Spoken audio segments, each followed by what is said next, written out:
नमस्कार, SBT news में आपका स्वागत है। पेश है 14 अक्टूबर शनिवार दोपहर 3:15 बजे राजस्थान की 15 बड़ी खबरें। इस न्यूज बुलेटिन के प्रायोजक हैं विनी केक एंड मोर। तो सबसे पहले एक नजर डालते हैं आज की हेडलाइंस पर। जयपुर की डॉक्टर सुनीला खंडेलवाल इंडोनेशिया में सम्मानित। केंद्रीय मंत्री रिजिजू होंगे मिजोरम के लिए भाजपा के चुनाव प्रभारी। हाईवे और एक्सप्रेसवे कभी नहीं होंगे फ्री। राजस्थान में भाजपा के सामने असंतुष्टों को साधने की चुनौती। और जन्मदिन मनाने उदयपुर आए असम के राज्यपाल कटारिया। और अब खबरें विस्तार से। एशिया पैसिफिक मेनोपॉज फेडरेशन की 4 दिवसीय कॉन्फ्रेंस इंडोनेशिया के बाली में हुई। इसमें जयपुर की स्त्री रोग व मेनोपॉज विशेषज्ञ डॉक्टर सुनीला खंडेलवाल को मेनोपॉज क्षेत्र में मेडिकल रिसर्च में समर्पित सेवाओं के लिए सम्मानित किया गया। डॉक्टर सुनीला ने इस अंतर्राष्ट्रीय कॉन्फ्रेंस में भारत का प्रतिनिधित्व किया, साथ ही mind body medicine in midlife विषय पर व्याख्यान भी दिया। डॉक्टर खंडेलवाल ने मेनोपॉज के बाद की समस्याओं के समाधान के लिए जीवन शैली में बदलाव और अन्य महत्वपूर्ण विषयों पर जानकारी साझा की। यह कॉन्फ्रेंस 6 से 8 अक्टूबर तक आयोजित की गई।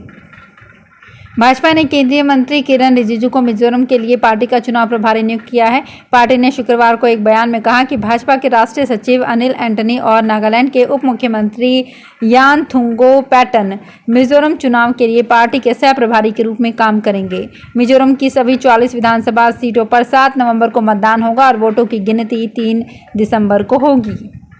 केंद्र सरकार ने एक अहम फैसला लेते हुए राष्ट्रीय राजमार्ग परियोजना का ठेका समाप्त होने के बाद भी 100% टोल टैक्स लेने का फैसला किया है। इसके अलावा टोल टैक्स कंपनियों को प्रतिवर्ष टैक्स में थोक मूल्य सूचकांक के अनुपात टैक्स की दरें बढ़ाने का अधिकार होगा। वर्तमान व्यवस्था में राजमार्ग परियोजना का ठेका समाप्त होने के बाद टोल टैक्स की दरों में 40% की कमी कर दी जाती है, लेकिन अब सड़क यात्रियों को ये रियायत नहीं मिलेगी। राजस्थान में भाजपा की पहली सूची आने के बाद पार्टी में अंदरूनी खींचतान बढ़ गई है। गुटबाजी और असंतोष का आलम यह है कि टिकट नहीं मिलने से नाराज कई नेताओं के समर्थकों का जयपुर में भाजपा कार्यालय पर विरोध प्रदर्शन 4 दिनों से जारी है। मीडिया समाचारों के मुताबिक सैकड़ों भाजपा कार्यकर्ताओं ने शुक्रवार को जयपुर, विद्याधर नगर, बानसूर, बामनवास में पार्टी कार्यालय के बाहर जमा होकर पार्टी उम्मीदवारों की पहली सूची में अपने अपने नेताओं को टिकट नहीं देने पर नाराजगी जताई, साथ ही उनके लिए टिकट की मांग की। भाजपा ने सोमवार को 41 उम्मीदवारों की अपनी पहली सूची जारी की, जिसके बाद टिकट से वंचित कई नेताओं के समर्थकों का विरोध शुरू हो गया। असम के राज्यपाल गुलाब चंद कटारिया 80वां जन्मदिन मनाने उदयपुर आए। इसी बहाने एक बार फिर शहरवासियों से रूबरू हुए। राज्यपाल कटारिया को बधाई देते वे तमाम चेहरे नजर आए जो आगामी विधानसभा चुनाव में टिकट पाने की लालसा में हैं। मानो उन्होंने शुभकामनाओं के साथ उम्मीदों भरे फूल भेंट किए। हर कोई उम्मीद पाले हुए था कि भाई साहब का आशीर्वाद मिल जाए। राज्यपाल कटारिया ने उदयपुर आकर शहर के तमाम मंदिरों में दर्शन किए, अस्पताल में सेवा कार्य किए, वहीं सामाजिक आयोजनों में भागीदारी निभाई। हर जगह उनकी अगवानी करने, बधाई देने लोगों की भीड़ रही। मौसम विभाग ने अगले 3 दिन में राजस्थान के 20 से ज्यादा जिलों में बारिश का अलर्ट जारी किया है। चूरू, हनुमानगढ़, बीकानेर, गंगानगर में तेज बारिश होने की संभावना है। बारिश के साथ इन जिलों में 30 से 35 किलोमीटर प्रति घंटा की रफ्तार से तेज हवाएं भी चल सकती है। जयपुर मौसम केंद्र के सीनियर साइंटिस्ट हिमांशु शर्मा ने बताया कि उत्तर भारत में जम्मू कश्मीर के पास एक पश्चिमी विक्षोभ एक्टिव हुआ है। इस सिस्टम के असर से गंगानगर, बीकानेर से लगते पंजाब और पाकिस्तान की सीमा पर एक साइक्लोनिक सर्कुलेशन बन रहा है। इससे उत्तर भारत में एक के बाद एक 3 सिस्टम एक्टिव होंगे। राजस्थान भाजपा प्रदेश मुख्यालय में शुक्रवार शाम बीजेपी कोर ग्रुप की बैठक हुई। भाजपा प्रदेश अध्यक्ष सीपी जोशी की अध्यक्षता में हुई इस बैठक में पूर्व मुख्यमंत्री वसुंधरा राजे, प्रदेश प्रभारी अरुण सिंह, प्रदेश चुनाव से प्रभारी कुलदीप बिश्नोई, नेता प्रतिपक्ष राजेंद्र राठौड़, उप नेता प्रतिपक्ष सतीश पूनिया, केंद्रीय मंत्री गजेंद्र सिंह शेखावत, अर्जुन राम मेघवाल और कैलाश चौधरी सहित अन्य नेता मौजूद रहे। कोर ग्रुप की बैठक से सबसे पहले पूर्व मुख्यमंत्री वसुंधरा राजे निकली और इसके बाद नेता प्रतिपक्ष राजेंद्र राठौड़ बाहर आए। राठौड़ ने कहा कि डिस्कॉम की ओर से जारी किए जा रहे बिजली के बिलों में मुख्यमंत्री की फोटो है। इलेक्शन कमीशन में इसकी शिकायत करेंगे। केंद्र सरकार ने पंजाब भाजपा के नेताओं की सुरक्षा में कटौती कर दी है। इसमें से कई नेता वे हैं जो बीते साल कांग्रेस छोड़ भाजपा में आए थे। बीते साल राज्य सरकार की सुरक्षा में कटौती किए जाने के बाद कांग्रेस से भाजपा में आए नेताओं की सुरक्षा बढ़ा दी गई थी, लेकिन अब तकरीबन 1 साल के बाद इन आदेशों को वापस लेने के आदेश जारी हुए हैं। सूत्रों के मुताबिक केंद्रीय गृह मंत्रालय के आदेशों के बाद ये बदलाव किया गया है। इसके अनुसार करीब 40 भाजपा नेताओं की सुरक्षा को घटाया गया है। इनकी सुरक्षा Y से घटाकर X कर दी गई है। सुमेरपुर थाना पुलिस ने शुक्रवार को नेशनल हाईवे पर ढाबों और होटलों की आड़ में कोयला चोरी करने वाली अंतर्राज्यीय गैंग का पर्दाफाश करते हुए 251 टन कोयला जब्त कर ट्रेलर चालक सहित 4 आरोपियों को गिरफ्तार किया है। पुलिस ने मौके से मशीन, ट्रेलर, इलेक्ट्रॉनिक कांटा, सील तोड़ने वाली मशीन सहित 3,53,500 रुपए भी जब्त किए। कोयले की कीमत 1 करोड़ रुपए बताई जा रही है। पाली पुलिस अधीक्षक गगनदीप सिंगला ने बताया कि एएसपी हर्ष रत्नू, सुमेरपुर सीओ भूपेंद्र सिंह के निर्देशन में तकतगढ़ थानाधिकारी कैलाश दान व पाली यातायात प्रभारी हिंगलाज दान ने डीएसटी टीम पाली के नेतृत्व में विशेष टीम का गठन कर इस कार्रवाई को अंजाम दिया। विधानसभा चुनाव में प्रतिनिधित्व को लेकर ताल ठोक दी गई है। अखिल भारतीय गुर्जर महासभा ने भी विधानसभा चुनाव में प्रतिनिधित्व को लेकर ताल ठोक दी है।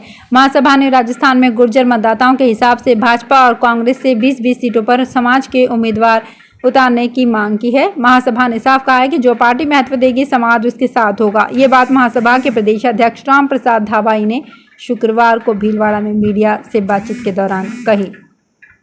राजस्थान में विधानसभा चुनाव अगले महीने होने को है। इसको लेकर कांग्रेस, भाजपा और आप व अन्य दलों ने तैयारियां शुरू कर दी है। भाजपा की ओर से उम्मीदवारों की पहली सूची जारी कर दी गई है। कांग्रेस की ओर से अभी तक कोई सूची जारी नहीं की गई है। वहीं अब आम आदमी पार्टी की ओर से पहली सूची जारी करने की तैयारी की जा रही है। पहली सूची नवरात्र के पहले सप्ताह में जारी की जाएगी। प्रदेश प्रभारी विनय मिश्रा ने कहा कि प्रत्याशियों की लिस्ट तैयार है। आलाकमान जल्द ही पार्टी प्रत्याशियों के नामों की पहली सूची जारी करने वाला है। दौसा में दिल्ली मुंबई एक्सप्रेसवे के टोल प्लाजा पर दौसा में एक बस ने टोल बूथ को टक्कर मार दी। हादसे में टोल बूथ बुरी तरह से क्षतिग्रस्त हो गया। हादसे के दौरान बूथ के अंदर एक कर्मचारी भी मौजूद था, हालांकि वो बाल बाल बच गया। ये पूरा घटनाक्रम सीसीटीवी कैमरे में कैद हुआ है। दरअसल शनिवार सुबह करीब 4 बजे दिल्ली से एक निजी बस जयपुर जा रही थी। इसी दौरान दौसा में भांडारेज इंटरचेंज पर इसी बस का पिछला हिस्सा टोल बूथ को टच कर गया। इस हादसे में टोल कर्मचारी बाल बाल बच गया।